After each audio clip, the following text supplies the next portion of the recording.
In the shadows, whispers echo. Tales of horror pass from person to person. Urban legends. Some are just campfire stories, but others are said to be true. And some, tragically, have been linked to real deaths.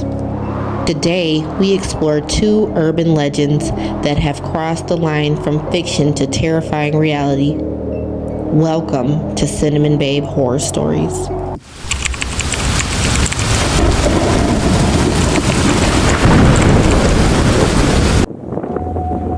The Goat Man. Half man, half goat. The head of a goat and the body of a man, whose origin started in Maryland. He is often seen holding an axe in wooded areas. It is believed that he kills dogs and has led multiple victims to their deaths at the public trestle. Today we are discussing the Goat Man legend and his victims. There are many different stories of the Goat Man's origins, but one of the most famous is the story of a goat farmer who died in Louisville, Kentucky, and came back as a Goat Man hybrid who lures his victims to the public trestle where he attacks and kills them with an axe. The public trestle bridge was built in the 1800s in Louisville, Kentucky. So the bridge spans a 772-foot gap and is at least 100 feet away from the ground. It is believed by locals that you should stay away from the bridge at night because that is when the Goat Man comes out and he often attacks moving cars and any passerbyers that seem to walk by. And I would also like to add that it is extremely dangerous to try to cross the bridge, and it also is a federal offense. So bordered around the sides of the bridge are gates and warning signs, basically warning against trespassing and danger. But that didn't stop 17-year-old Jack Boehm, February 1987, David Bryant of that same year, 19-year-old Nicholas Jewell in November 2000, 26-year-old Raquel Bain of April 2016, 15-year-old Savannah Bright of May 2019, who all tragically lost their lives at the public trestle trying to investigate the Goat Man.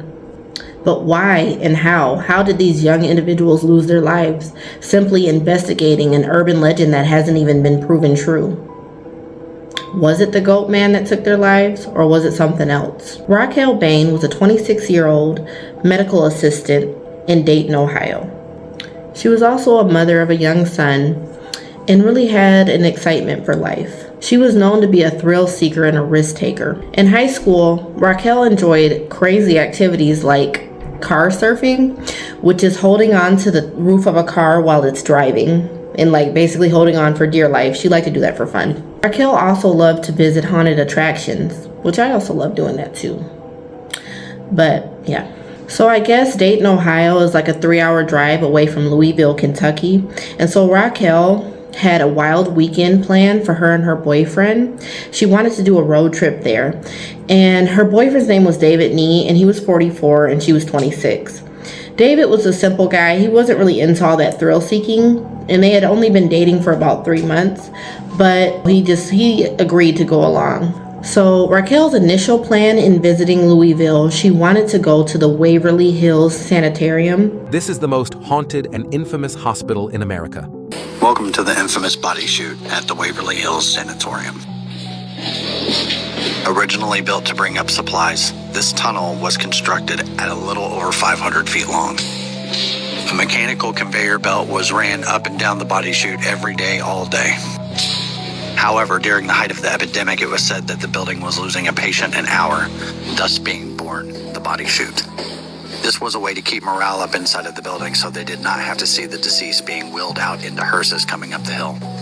With gurneys being attached to the conveyor belt, a nurse or an aide would walk these gurneys down and up all day long. That building is believed to be famously haunted with troubled spirits, and there are guided tours at night. So they ended up signing up for one of the guided tours.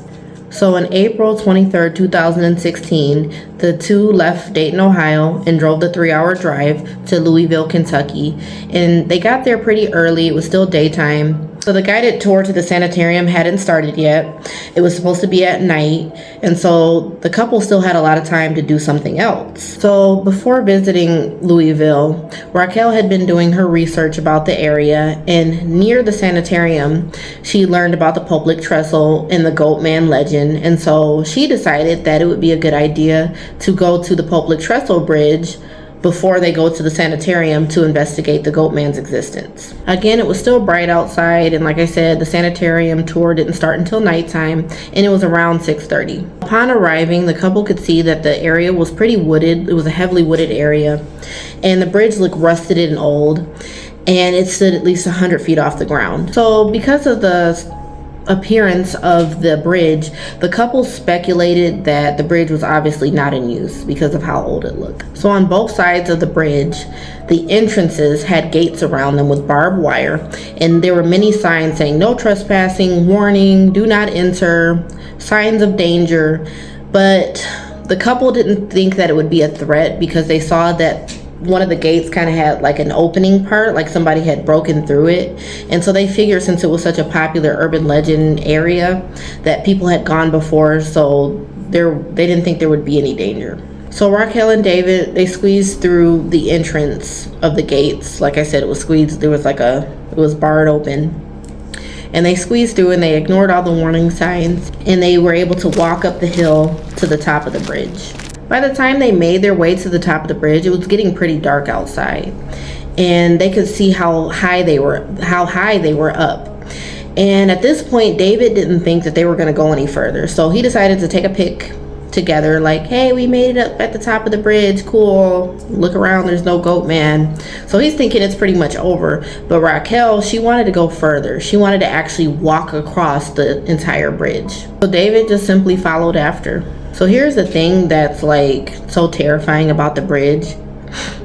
It is completely narrow, and it's extremely dangerous to walk across because there's no rails. So you have to almost like walk, like balance yourself across the bridge, because it's not made for walking. It has train tracks. It's for trains only. It's not for any type of walking. There's no like railing. There's no walkways on the side. Nothing but narrow train track. And again, the bridge is 100 feet off the ground, so if you fall, that's it. So the two are having fun. They're walking across the tracks, and they just can't believe that they're there, and so far, no Goatman. But out of nowhere, the tracks began to shake, and they hear honking, and they turn around and they see two beaming lights coming straight at them. Well, it wasn't the Goatman, it was a train, and it was coming high speed towards them. There's no escape. Like, the only way is straight away from the train, and you can't outrun a train with the amount of distance that was left for them to run. And again, there's no railing, nothing to really hold on to. But David yelled to Raquel that we're gonna have to like basically hang off the sides. A train can take up to 5 minutes or longer to pass. But that was their only option. So David yelled to Raquel to basically do so, like climb down, and we're just gonna have to hang down. He said that very quickly, and he was able to climb down and basically hang off the railing 100 feet off the ground and wait for the train to pass. While he's doing that, I guess Raquel, she just didn't move fast enough, and the train smacked right into her and knocked her down to the ground. And David had to basically witness that while he was basically hanging for his life, probably for at least 5 minutes. So once the train finally passed, David had to pull himself back up. Mind you, his arms are not hanging off of it, it's his hands like that. He had to pull himself up. And I know personally I would not be able to do that because I have no upper body strength. I would just be done, I guess. But when your life depends on it, maybe, I don't know. But he was able to pull himself back up and run across the tracks to the other side and go down the hill, where he found Raquel's badly bruised and deceased body. David was in disbelief, and when authorities got there, he told them that he was certain that the bridge was not in use anymore. It was abandoned, but obviously it wasn't. It's actually a regularly used train track bridge. So David was eventually charged with unlawful trespassing, which is a federal offense. He didn't end up getting a felony. The charges were like lessened, but he was charged $2,300. So none of the victims ever seen the Goatman when they went to go investigate at the public trestle. They all died of similar fates. One of the victims was hanging off the rails just like David, but wasn't able to support himself and fell. Others got knocked off by the actual train, similar to Raquel. Many of the victims' last moments was the headlights of a train, quickly approaching them with zero escape.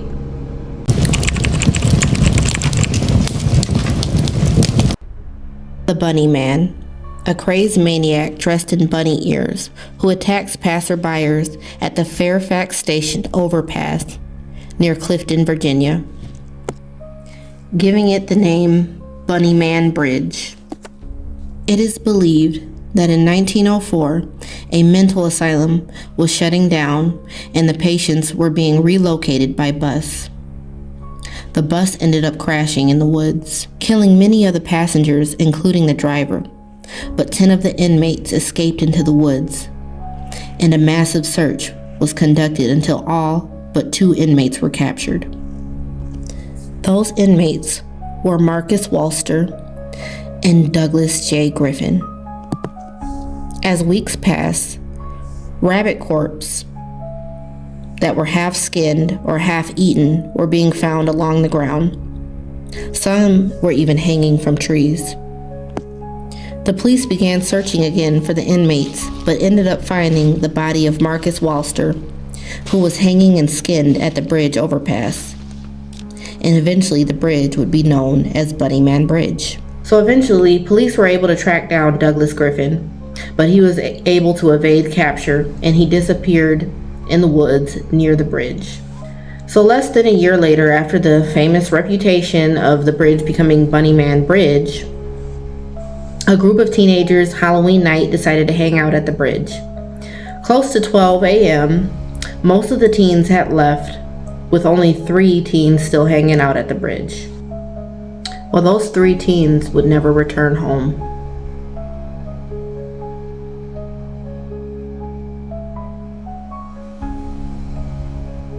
Because something sinister happened to them. The next morning, the 3 teens' bodies were found, hanging from the bridge, and they were gutted like wild game. As the years went on, more bodies would be found, hanging in the same manner, some from trees and some from the bridge. But many historians argue about the existence of the Bunny Man even being true because of lack of documentation of the incidents.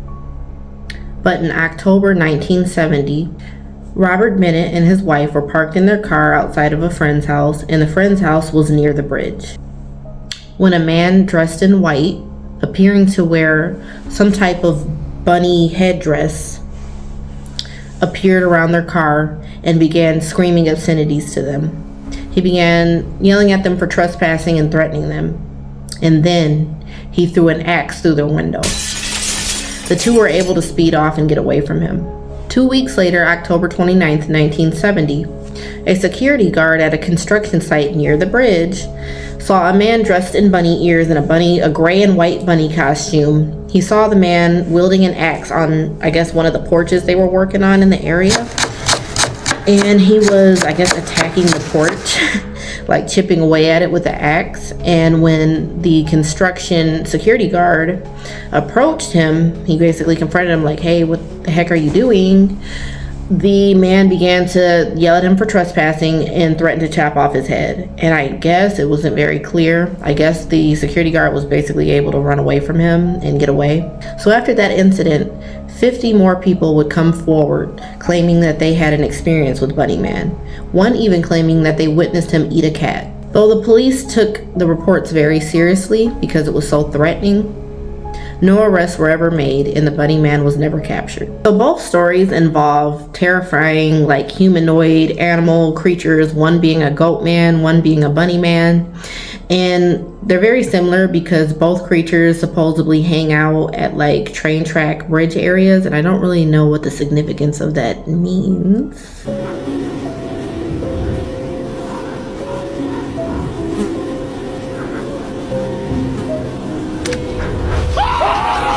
What's unfortunate is that even though these urban legends haven't been proven true, they still mass attract curious, like, individuals that don't put safety first. And that's really sad because some of these people are kids And, you know, kids will do stupid things, but like adults should know better.